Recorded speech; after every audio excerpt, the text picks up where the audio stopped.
আসসালামু আলাইকুম ওয়া রাহমাতুল্লাহি ওয়া বারাকাতুহু। আলহামদুলিল্লাহ, ইন্নাল হামদালিল্লাহ, ওয়াসসালাতু ওয়াসসালামু আলা মান লা নাবিয়্যা বা'দা, আম্মা বা'দ। সম্মানিত দর্শক, এক ভাই প্রশ্ন করেছে, মুমিনের ২৪ ঘন্টার আমল কি? অর্থাৎ একজন মুমিন সে ২৪ ঘন্টা কি কি আমল করে থাকে? কিংবা আমিও যদি মুমিন হতে চাই তাহলে আমার ২৪ ঘন্টা কি কি আমল লাগবে? দেখুন, আল্লাহ তাআলা মুমিনের কিছু সিফাত রেখেছে। যারা মুমিন হয় তারা কখনো সকালবেলা ঘুমিয়ে থাকে না। অর্থাৎ একজন মুমিন যে হবে কিংবা অলরেডি যারা মুমিন হয়েছে তাদেরকে যদি আপনি ফলো করেন, আপনি দেখতে পাবেন তারা ভোরবেলা ঘুম থেকে উঠে, অর্থাৎ ফজরের ওয়াক্ত হওয়ার সাথে সাথে তারা ঘুম থেকে জাগ্রত হয়। তাহাজ্জুদ পড়তে পারলে ভালো, আলহামদুলিল্লাহ। পড়তে না পারলে অন্তত যেন ফজরের নামাজ আপনার কখনো কাজা না হয়। যখন ফজর ওয়াক্ত হবে আপনি ঘুম থেকে জাগ্রত হয়ে যাবেন, মিসওয়াক করবেন, ওযু ইস্তেঞ্জা সেরে মসজিদে চলে যাবেন, জামাতের সাথে আদায় করিয়া সকাল সন্ধ্যা কিছু তসবিহ রয়েছে, আমল রয়েছে, এই আমলগুলা করার চেষ্টা করবেন। আপনি আল্লাহুম্মা আজরিনি মিনান নার ৭ বার পড়বেন, আল্লাহুম্মা ইন্নী আসআলুকাল জান্নাতা মিনাল ফিরদাউস ৮ বার পড়বেন, রাদিতু বিল্লাহি রাব্বাও ওয়া বিল ইসলাম দীনাও ওয়া বিমুহাম্মাদিন সাল্লাল্লাহু আলাইহি ওয়াসাল্লাম রাসূলান নাবিয়্যা ৭ বার পড়বেন, হাসবিয়াল্লাহু লা ইলাহা ইল্লা হু আলাইহি তাওয়াক্কালতু হুয়া রাব্বুল আরশিল আযীম ৭ বার পড়বেন, বিসমিল্লাহিল্লাযী লা ইয়াদুররু মা ইসমিহি শাইউন ফিল আরদি ওয়ালা ফিস সামাই ওয়া হুয়াস সামিউল আলীম ৩ বার পড়বেন, আল্লাহুম্মা আজরিনি মিনান নার। সকালে যে ব্যক্তি ৭ বার পাঠ করবে, ওই দিন সন্ধ্যার আগে যদি সে মারা যায়, আল্লাহ তাআলা জাহান্নামের দরজাগুলা তার জন্য বন্ধ রেখে দিবে। আল্লাহুম্মা ইন্নী আসআলুকাল জান্নাতা মিনাল ফিরদাউস। যে ব্যক্তি ফজরের নামাজের পরে ৮ বার পড়বে, ওই দিন সন্ধ্যার আগ পর্যন্ত যদি সে মারা যায়, আল্লাহ তাআলা ৭টি জান্নাতের দরজা তার জন্য খুলে দিবেন। যে কোনো দরজা দিয়া সে চায় জান্নাতে প্রবেশ করতে পারবে। সুবহানাল্লাহ। রাদিতু বিল্লাহি রাব্বাও ওয়া বিল ইসলাম দীনাও ওয়া বিমুহাম্মাদিন সাল্লাল্লাহু আলাইহি ওয়াসাল্লাম রাসূলান নাবিয়্যা। যে ব্যক্তি ৭ বার পড়বে ফজরের নামাজের পরে, ওই দিন সন্ধ্যার আগে যদি সে মারা যায়, কবরে ফেরেশতারা আমরা সকলেই জানি মাইয়াতকে কবরে শায়িত করার পরে কিছুক্ষণের মধ্যেই ফেরেশতা আসে, মুনকার নাকির আয়েশা সওয়াল জব করে ৩টি প্রশ্ন করে। এই ৩টি প্রশ্নের জবাব আল্লাহ তাআলা নিজ জিম্মায় দিয়া দিবেন। সুবহানাল্লাহ।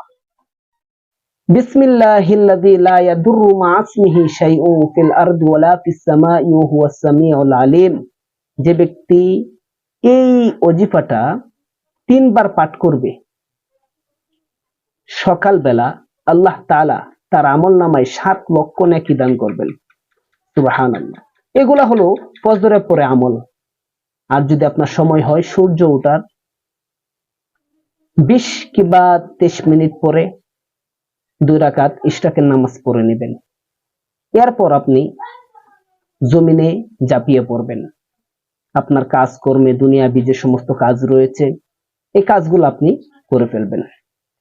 এই কাজগুলা করার পরে আপনি জোহরের ওয়াক্ত হওয়ার সাথে সাথে গোসল করে পুরুষরা মসজিদে এসে জামাতের সাথে নামাজ পড়বেন, মহিলারা ঘরে বসে ওয়াক্ত মতো নামাজ আদায় করবেন। নামাজের পরে খাওয়া দাওয়া করবেন, খানার পরে একটু নিদ্রায় যাবেন, অর্থাৎ একটু শুইবেন। এটা হলো রাসূলুল্লাহ সাল্লাল্লাহু আলাইহি ওয়াসাল্লামের সুন্নত। এরপর আপনি আবার নিজের দুনিয়াবি কাজকর্মে আপনি লিপ্ত হয়ে গেলেন। আল্লাহ তাআলা বলেন নাই যে তুই মসজিদে পড়ে থাকো, মাদ্রাসায় পড়ে থাকো, ২৪ ঘন্টা ইবাদতে লেগে থাকো। ইদা কুদিয়াতিস সালাহ ফান্তাশিরু ফিল আরদ ওয়াবতাগু মিন ফাদলিল্লাহ। আল্লাহ তাআলা বলেন, আল্লাহর হুকুম আদায় করার পরে তোমরা জমিনে ঝাঁপিয়ে পড়ো, অর্থাৎ তোমাদের দুনিয়াবি কাজে লিপ্ত হয়ে যাও এবং আমার করুণা তালাশ করো। মুহতারাম হাজরিন, এরপর আসরের নামাজ জামাতের সাথে পড়ব।